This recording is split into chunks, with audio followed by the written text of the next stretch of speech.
కానీ కొంతమంది బీసీ వాదం ఎత్తుకున్నప్పుడు తీన్మార్ మల్లన్ లాంటి వాళ్ళు వీళ్ళు పార్టీ నుంచి సస్పెండ్ అయిన తర్వాత మా ఎజెండా ప్రధానంగా సీఎం కుర్చీ నా ఎజెండా అన్నట్టుగా మాట్లాడుతూ ఉన్నారు కదా. మరి నిజంగా ఆయనకు సీఎంలకు ఆ stage ఆయనకు వస్తుందా BC? కాదండి, బీసీలకు ఏం చేసిండు? ఆయనకు సీఎం కుర్చీ ఇస్తారు, తీయాలి.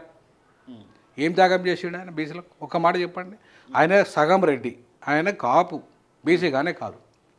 నా దృష్టిలో ఆయన బీసీగానే కాదు.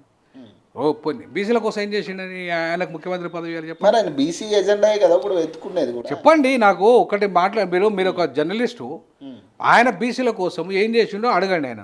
లేదంటే చర్చకు రమ్మనండి, అదే క్యూనిస్లో నేను వస్తాను. ఆయన బీసీల కోసం ఏం చేసిండు, ఏం త్యాగం చేసిండు, ఏ పదవికి రాజీనామా చేసిండు, లేకపోతే ఏ పైసలు బీసీల కోసం పంచిండు, ఏ భూములు పంచిండు. సో తీన్మార్ మల్లన్నకి ఆయనకి బీసీ వాదం అంటే ఆయనకు ఒక్క అవకాశవాదమే, బ్లాక్మెయిల్ వాదమే, కమిట్మెంట్ వాదం కాదు. సో నాలాంటి వాడు ఒక ఎస్సీ అయి ఉండి, ఒక మాదిగ కమ్యూనిటీ అయి ఉండి, నేను నా ఉద్యోగానికి రాజీనామా చేసిన 12 సంవత్సరాల నా పదవికి రాజీనామా చేసిన అంటే ఎన్ని కోట్ల నష్టం నాకు? దాదాపు ఒక 5-6 కోట్ల నష్టం. అవునా? సో అట్లాంటి పదవి త్యాగం చేసిన గొప్ప పదవి, నేను వైస్ ఛాన్సలర్ అయ్యేటోని, ఇంకా పదవులు చాలా పెద్ద పెద్ద పదవులు వచ్చేది నాకు. అవన్నీ వదులుకొని వచ్చిన. నువ్వేం వదులుకున్నావు? కనీసం ఎమ్మెల్సీకి రాజీనామా చేయట్లేదు నువ్వు. కాంగ్రెస్ పార్టీ సపోర్ట్తోని, రెడ్లతోని సపోర్ట్తోని నువ్వు వచ్చి ఎమ్మెల్సీ అయినావు. మరి వాళ్ళు రెడ్లను తిడుతున్నావు అంటే నీకు ఒక పార్టీ వాళ్ళు అవకాశం ఇచ్చారు, వాళ్ళు మరి నీకు సోయలేదు. అప్పుడు నువ్వు రెడ్లతో తెచ్చుకున్నావు ఎమ్మెల్సీ టికెట్. సరే ఇప్పుడు ఈ రెడ్ల టాపిక్ వచ్చింది కాబట్టి నిన్న కూడా ఒక కామెంట్ చూసాను. అంటే ఒక మీడియా ఛానల్లో మాట్లాడుతూ రెడ్లు నా ఉచ్చ పోసుకుని తిరుగుతున్నారనే ఒక చాలా బ్లండర్ వాడు ఒక వాడు వాడారు. తప్పది చాలా. నేను అంటున్నా, ఇప్పుడు నువ్వు తాగినావా వాళ్ళది, లేకపోతే ఆయన చేసిన పదం ఆయన తాగింది నువ్వా వాళ్ళ? ఇప్పుడు ఏదైతే పదవి వచ్చిందో నీకు, నీ వల్ల వాళ్ళకి వచ్చిందా, మా వల్ల నీకు వచ్చిందా? అది కరెక్ట్ కాదు. నువ్వు అన్పార్లమెంటరీ, ఒక పార్లమెంట్ అంటే legislative assembly member, council member, నువ్వు అన్పార్లమెంటరీ లాంగ్వేజ్ ఎట్లా మాట్లాడతావు? ఎట్లా అట్లాంటి మాటలు మాట్లాడితే నేను సపోర్ట్ చేయాలా? ఇది పద్ధతి కాదు. ఇది నువ్వు వాళ్ళతో సపోర్ట్తో తీసుకొచ్చి వాళ్ళ ఉచ్చాని అదని ఇదని మాట్లాడుతున్నావు కదా, ఈ భాష అది కరెక్ట్ కాదు. తిన్నింట్లో వాసాలు లెక్క పెడతారు చూడు, ఈ టైపు ఆయన. సో కాబట్టి ఇవాళ అట్లాంటి వాడి వాళ్ళతో బీసీలకు ఏం జరుగుతుంది, బీసీలకు ఏం జరుగుతుంది?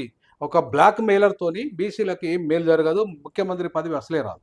ఆయన కాదు, ఆయన తలకాయ కింద పెట్టి కాలు పైకి పెట్టినా కూడా ఆయన ముఖ్యమంత్రి కాలేడు. ఛాలెంజ్ చేసి చెప్తున్నాను నేను ఒక ప్రొఫెసర్గా, ఇంటెలెక్చువల్గా చెప్తున్నాను.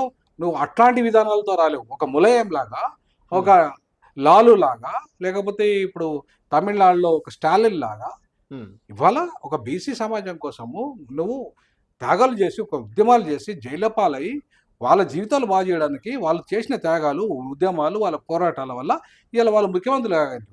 నీ పోరాటం ఎక్కడ, నీ త్యాగం ఎక్కడ? నీదంతా బ్లాక్మెయిల్ వ్యవహారమే. నువ్వు అటు పోతే కేసీఆర్ని బ్లాక్మెయిల్ చేసినావు మొన్నటిదాకా, ఇప్పుడు రేవంత్ రెడ్డిని బ్లాక్మెయిల్ చేస్తున్నావు. అంటే నీ జీవితమే బ్లాక్మెయిల్. సో అట్లాంటి బ్లాక్మెయిలర్ వచ్చి బీసీలను కూడా బ్లాక్మెయిల్ చేస్తావు, అంతే కదా? కాబట్టి ఇట్లాంటి బ్లాక్మెయిలర్తోనే నమ్మే ప్రసక్తి లేదంటారంటే బీసీలు ఆయన అయితే కొంతమంది దందాగారులు నమ్ముతారండి. ఇప్పుడు దందా చేసిన వాళ్ళు, ఆయన చుట్టూ దందా చేసేవాళ్ళు నమ్ముతారు. దందా వ్యవహారాలు చేసేవాళ్ళు వచ్చేస్తారు ఆయనకు. అది కాదు కదా, ఆ దందా నాయకులతో కాదు. తెలంగాణలో కేసీఆర్ ముఖ్యమంత్రి ఎట్లా ఏంటండి, ఒక ఉద్యమం వల్ల ఉద్యమ నాయకుడిగా వచ్చిండు ఆయన. కాబట్టి కాగలిగిండు. నీ ఉద్యమ చరిత్ర బీసీల కోసం ఏది నిజంగా నిజాయితీగా నీ ఉద్యమ చరిత్ర ఏదంటున్నా? అంటే కొంతమంది బీసీ నాయకులు కావచ్చు, కొంతమంది ఈ మధ్య కలిసిన వాళ్ళు మాట్లాడే మాటలు ఏంటంటే, ఈ ఆర్ కృష్ణయ్యని పక్కన పెట్టడానికే ఈ బీసీ వాదం తీన్మార్ మల్లన్న ఎత్తుకున్నాడు అనేది ఒక మాట ఉంది. దీనికి ఇది వాస్తవం అంటారా? ఆర్ కృష్ణన్న ఆయన రాజకీయ నాయకుడు కానే కాదు. ఒకటి ఆయన పోయిండు, తెలుగుదేశం పార్టీ నుండి టికెట్ తెచ్చుకుంటూ ఎమ్మెల్యే అయ్యాడు. అవును. తర్వాత వైఎస్ఆర్టీకి పోయి రాజ్యసభ మెంబర్ అయ్యాడు. ఇప్పుడు పోయి మళ్ళీ బీజేపీ అయ్యాడు. కాబట్టి ఆయన ఒక పార్టీ పెట్టి ఆయన ముఖ్యమంత్రి అయ్యే స్థితి లేదు ఇక్కడ. ఒకవేళ బీసీ ముఖ్యమంత్రిని ఆర్ కృష్ణని చేస్తా అంటే కూడా నమ్మే పరిస్థితి జనాలకు లేదు. ఎందుకంటే ఆర్ కృష్ణ ఎప్పుడు కూడా ఒక ఎజెండా మీద పనిచేసినాడు కాదు, ఒక బీసీల కోసం పనిచేసిండు, దాంట్లో ఎవరు కాదన్నారు. కానీ బీసీలకు రాజకీయ అధికారం కోసం పనిచేసినాడు కాదు. కాబట్టి బీసీలు ఒక ముఖ్యమంత్రి బీజేపీ అన్నా కూడా ఆర్ కృష్ణయ్యకు హెల్త్ కూడా బాగాలేదు, వయసు అయిపోయింది. సో అట్లాంటి ఇంకోటి బీజేపీని కూడా నమ్మే పరిస్థితి ఎట్లుంటుందండి? ఇప్పుడు బీసీ ముఖ్యమంత్రి అయిన బీజేపీ కనీసం బీజేఎల్పీ లీడర్కి ఎవరిని పెట్టింది? మహేశ్వర్ రెడ్డిని పెట్టింది. అంటే నీకు చిత్తశుద్ధే లేదు. కనీసం బీసీ ముఖ్యమంత్రి అన్నలో ఎల్పీ లీడర్ అని చేయలేదు నువ్వు. అంటే బీజేపీ కేవలం బీసీ వాదాన్ని కూడా వాడుకోవడానికి మాత్రమే ఉపయోగించుకుంటుంది కాబట్టి చిత్తశుద్ధి లేదు అనడానికి మనకు చాలా ఆధారం.